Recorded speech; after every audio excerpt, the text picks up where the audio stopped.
तो यस, आज के वीडियो में हम चेक करेंगे पी ब्लॉक चैप्टर के बहुत सारे इंपॉर्टेंट रिएक्शंस।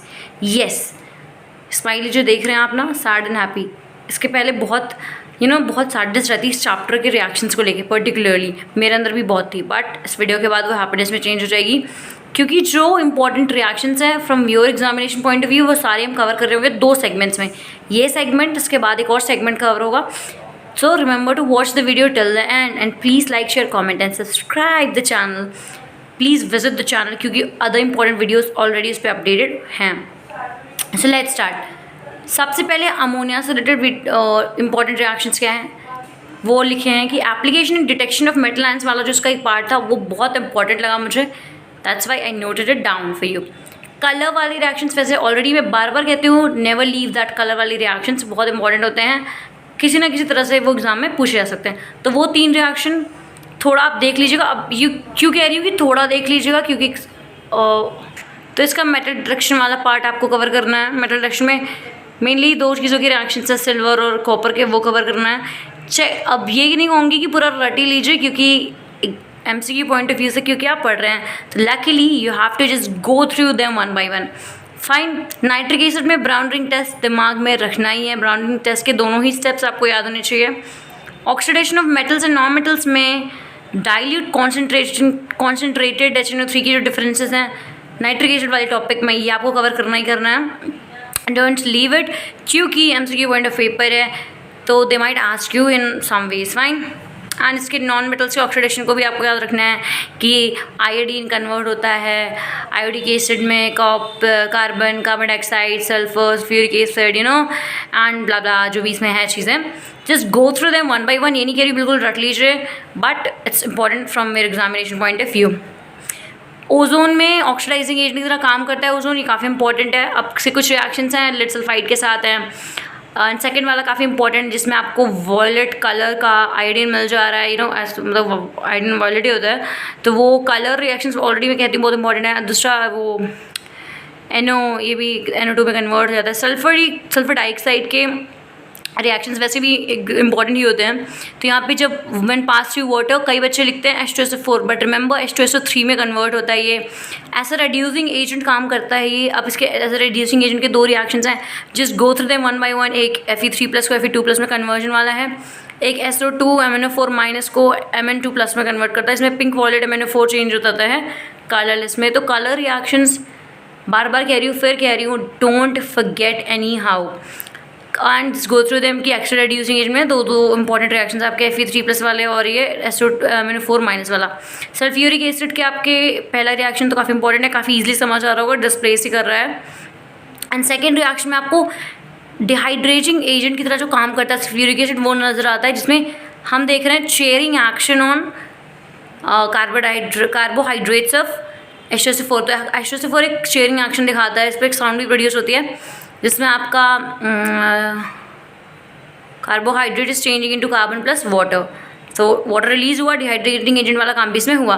तो they may ask you some ways की रिएक्शन दे देंगे, चेयरिंग एक्शन में शो हो रहा है सम वेज बेसिकली। पर पी ब्लॉक में ज़्यादा चांसेस होते हैं कि थ्योरेटिकल पार्ट कवर्ड हो, but still as a safer being on safer side हम ये सारे रिएक्शन से भी गो थ्रू कर रहे होंगे। फाइन।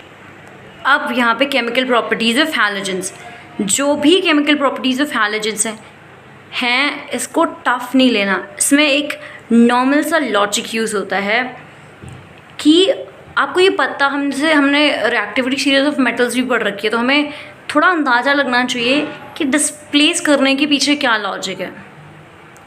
ये लॉजिक यहाँ लगाइए। और एक चीज़ और आपको बताती हूँ, 1 मिनट। तो साइड में जैसे मैंने लिखा है FCl-Bri, आप समझ ही रहे होंगे, fluorine, chlorine, bromine, iodine.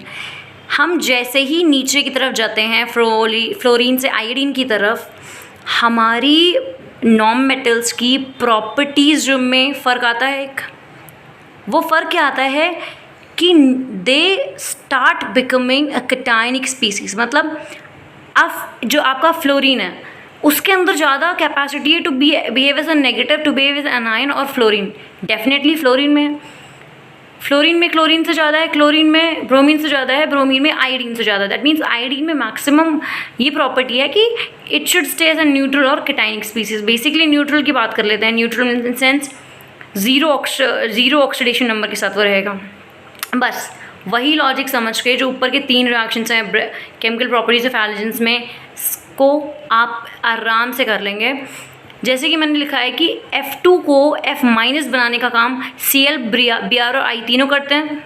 Cl को Cl- बनाने का काम Br और I कर सकते हैं। Br को Br- बनाने का काम सिर्फ आयोडीन कर सकता है। फाइन। अब ये जो 2F2 + 2H2O है, इसमें आपका F वापस से 0 से -1 ऑक्सीडेशन स्टेट पे पहुंच गया। फाइन।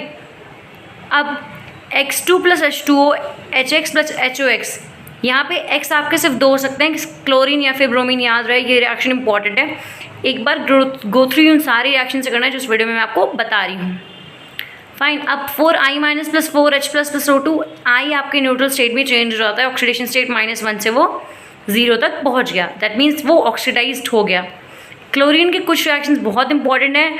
एक्सेस में NH3 होता है तो NH4Cl मिलता है, अमोनियम क्लोराइड। एक्सेस में क्लोरीन होता है तो आपको NCl3 मिलता है, जो कि एक एक्सप्लोसिव सब्सटेंस है। रिमेंबर, NCl3 एक एक्सप्लोसिव सब्सटेंस है। अब NaOH अगर कोल्ड एंड डाइल्यूट होता है तो आपको हाइपोक्लोराइड मिलता है NaCl के साथ। अगर हॉट एंड कॉन्सेंट्रेटेड है तो आपको क्लोरेट मिलता है NaCl के साथ। कन्फ्यूज बिल्कुल नहीं होना है, कंपैरेटिव स्टडी करनी है। ब्लीचिंग एक्शन में आपको कैसे समझना है कि ब्लीचिंग एक्शन एक्चुअली होता क्या है। आपको एक नेक्सेंट ऑक्सीजन मिलता है जो कलर्ड सब्सटेंस के साथ रिएक्ट करके कलरलेस सब्सटेंस बना देता है।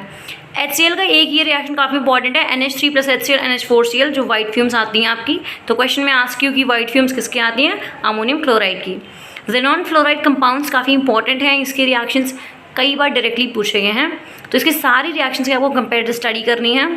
एंड ये जो बात के cationic species and anionic species जो स्पीसीज मैंने लिख रखा है, इसमें आपको ये समझना है कि ये जो फ्लोरीन एक्सेप्टर्स के साथ रिएक्ट करके कैटायनिक स्पीसीज बनाते हैं, यानी कि फ्लोरीन अपना दान दे दिया एंड दे बिकेम पॉजिटिव।